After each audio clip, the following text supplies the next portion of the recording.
I posted something on Instagram a couple weeks ago about here's what people think freelance writers actually do. And it's like a girl sitting, at a mountainscape, thoughtfully journaling, versus what bloggers and freelance writers actually do, which is a bunch of people freaking out and typing as fast as humanly possible. So I thought it might be helpful as somebody who both is a full-time copywriter and who hires copywriters to teach you how to become a freelance writer.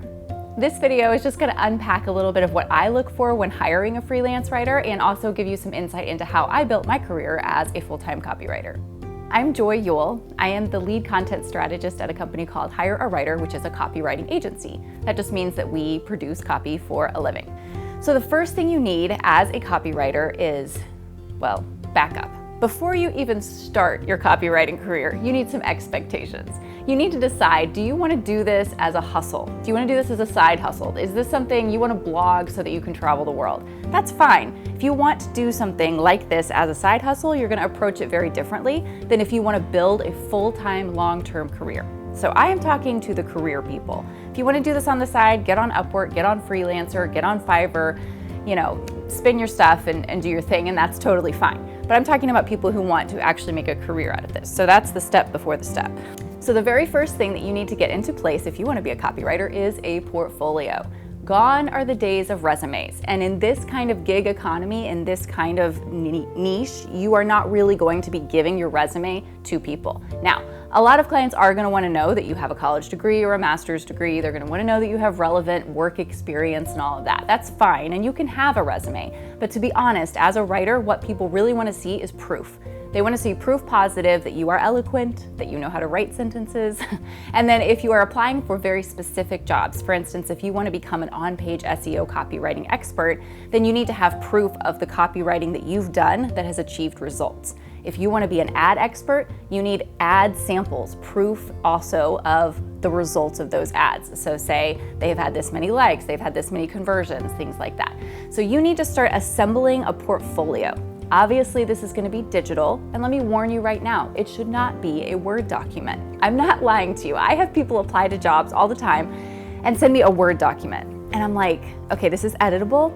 This feels like you don't know what you're doing in the digital world, and this feels like you don't know how to handle digital collateral. So everything that you're presenting to a client needs to be polished, it needs to be professional, and it needs to be thought out. So lead with all of your best stuff. And because I'm talking to people who want to build a copywriting career, you may not have a lot of samples yet, okay? And that's fine. I didn't either. Nobody does when they first start out, right? You don't have the proof that you've done anything until you've actually done anything. So just write stuff. Write articles, write editorials, write op-eds, write things that you care about. Do it eloquently. It doesn't have to be a lie. You don't have to say that you wrote it for a client. Just say, this is something I wrote. And that can be the way that you begin your copywriting portfolio.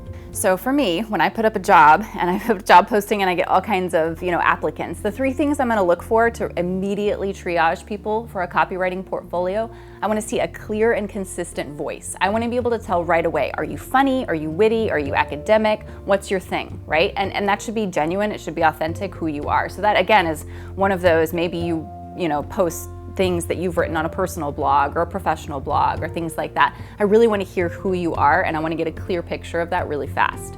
Second, I don't want a grammatical error in sight. I don't want a punctuation error. If you're using the Oxford comma, God help you.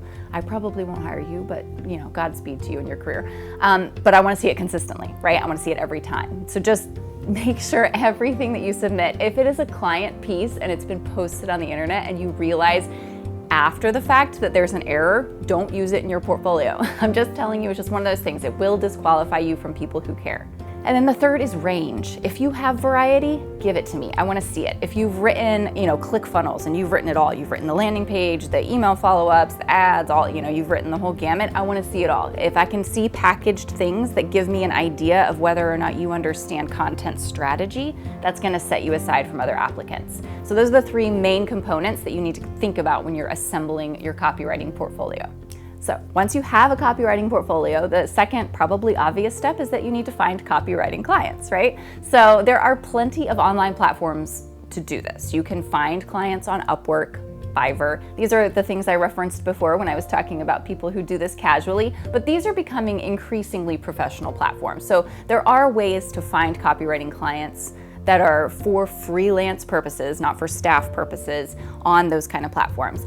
But I would also suggest that you reach out to your network. I'm not gonna lie to you, one of my longest term, most profitable copywriting clients is somebody that I knew like 20 years, I'm dating myself, 10 years ago, let's say. And I had worked for his family, and then he saw something that I had posted on Facebook, reached out to me. Anyway, it was just this really roundabout, random, universe kind of thing. And it ended up being a really profitable client. So don't underestimate being vocal about your pursuits. So be vocal on your personal, social platforms. Focus on your LinkedIn profile, brush that up. Being a freelance copywriter, if you're gonna do it professionally, approach it that way. Consider all the ways that you are eligible for hire and all the things that I'm telling you about your portfolio and all that make you employable and exciting to future employers. So consider all the platforms. And then the third I would say is referrals. So consider who you have in your professional history, even in your personal life, your academic history, who would produce content. And I'll just tell you right now, every business uses copywriters in some way. So, unless they're very small. So pretty much any business is going to hire somebody like you or have somebody on staff who does writing. As they grow, they're gonna need to expand that team, all that. So just think about all the relationships you have in your life, and is there any way to communicate to them your availability for doing this kind of thing? And then the third area, so you've got your portfolio, you've got your feelers out in the world, people know that you are ready to be hired as a copywriter. The third thing I would say, and this can be something ongoing, is to diversify your copywriting skills. So I have watched writers do this where they get in a niche, they get in a lane, and they pigeonhole themselves because they are only a blog writer, or they are only an ad specialist, or they are only this or that or the other. And it may be that you like one of those things more than others, right? I have people on my team who want to do short form copy, and then I have people on my team who almost only want to do long form copy. Beautiful. However, I make it very clear to them, we are a team, and so you've got to be able to do more things. I need to know that you can do the blogs, you can do the pillars, you can do the ads, you can do a landing page, So think about all the different genres of copy there are out in the world and try to start chipping away at building a skill set. So like you're building your repertoire of things that you have done and you get better at. And I'll say the skills are transferable in a lot of ways. So this is one of those cross-purpose functions of being a copywriter. You can start to see the life cycle of content. You can start to see the strategy of content, and you might stumble on a kind of content that you do like actually, and you decide, wow, like I really like writing social posts. Okay, great. So I would really suggest that you diversify your copywriting skills. And yes, of course, try to do a few things with absolute excellence, but try it all, because first of all, it's gonna look a lot better on your portfolio if you have this wide range. And second of all, it's gonna make you employable to different kinds of employers. So as a copywriter starting out, it may be that most of the people you work for are startups. And I will say that is a mixed bag. It's something that often has a short shelf life that isn't always gonna be something that lasts you for your career, and it's gonna be something in which you need to wear a lot of hats. So if a very small company hires a freelance copywriter, they're probably gonna expect you to write emails and ads and social posts and blogs and all of that. So if you already know how to do all that, it makes you employable right out of the bat when you're starting your copywriting career. So do it all as much as you can and get as much experience as possible. And the last thing I'm gonna say about how to start your freelance copywriting career is that you need to work on pricing. I'm gonna be honest with you, there are a lot of copywriting courses out there that are gonna suggest pricing models to you that do not work as a beginner. I know that's an unpopular sentiment because you wanna think that you've developed all of these skills and now you can set your price point really high. I would suggest to you that if you are just starting out in your freelance copywriting career, you need to work on the balance between what you charge and how long it takes you. So for instance, if you take 5 hours to write a 1,000-word blog, you're in trouble as a copywriter, especially as a beginner. Because if you're only making 5 cents a word, that's not gonna be a great return. You're not gonna be making enough money to survive. So you need to think carefully about how to improve your skills so that you get faster And you need to think about the fact that you're still building your career. You're still building a portfolio, you're still building experience. So you are not out of the gate going to be eligible to make expert level copywriting fees, okay? Now, that doesn't mean that you should settle for abusive client relationships where you're making like a cent a word and it's, horrible. But it does mean that, like for me, like I would work, when I first started freelancing, I would work day and night. Like I would literally work like 16 hours a day because I was learning and I was growing and I was getting edited and it was ruthless and it was awful. And I was up at 3 a.m. writing blogs, and I would write like 30 blogs in one sitting. I'm not even kidding. You don't have to do this. You don't have to, I'm just telling you my experience. Sometimes you're gonna have to put in a lot of work. And if you want your career to grow faster, you're gonna have to take work that pays less so that you can build your body of work and prove what you can do, and then slowly, incrementally scale your business and raise your rates. I'm just telling you, if you set your rates too high, you aren't gonna get hired. You're just not, because you don't have the experience and you don't have the proof positive of the results of what you can offer a client.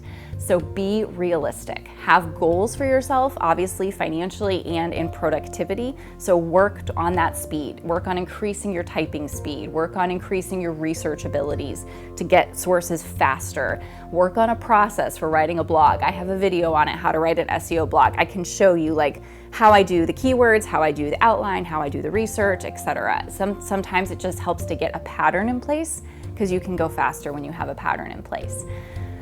So those are the things I would suggest to you. Again, as somebody who has done it myself and as somebody who hires a lot of freelance copywriters, this is what people are looking for. Clients are looking for people who have great personalities, who are very good at what they do, who are professional, easy to work with, who have the right pricing in place, and who can produce the right volume of content in order to be profitable for their company.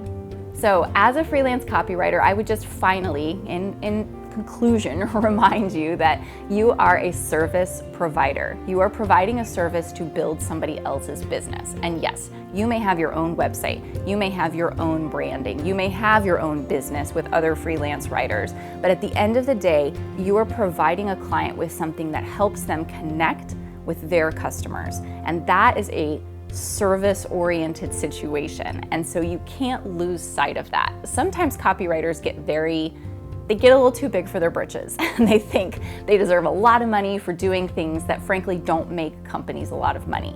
Can copywriting be a full-time career that makes you a great living and is fulfilling? Absolutely. But have a humble heart, have the right attitude. Go into client relationships not focused on how much you can make from them, but focused on how you can build their business. Because if you do that, you will make them money and they will give that money to you. So, being a copywriter is a great business and I absolutely love it, and I hope that you will too. If you need more advice on how to write, I would suggest that you subscribe to this channel. I have lots of advice for copywriters that I direct my own writers to, and I have advice for how businesses can write their own copy. So this kind of helps you see both my B2B and B2C messaging, and it'll help you decide a little bit better what you want to become in this industry. The next video that'll come up on the screen in a minute is how to write copy for humans. You may not know, the Google algorithm is about to change, and that means this passage-based indexing is going to become a thing, which means copywriters are going to become even more valuable because what we write is relevant for search. So if you want to learn how to write copy for humans and not just for search engines, watch the video that's going to come up on the screen next.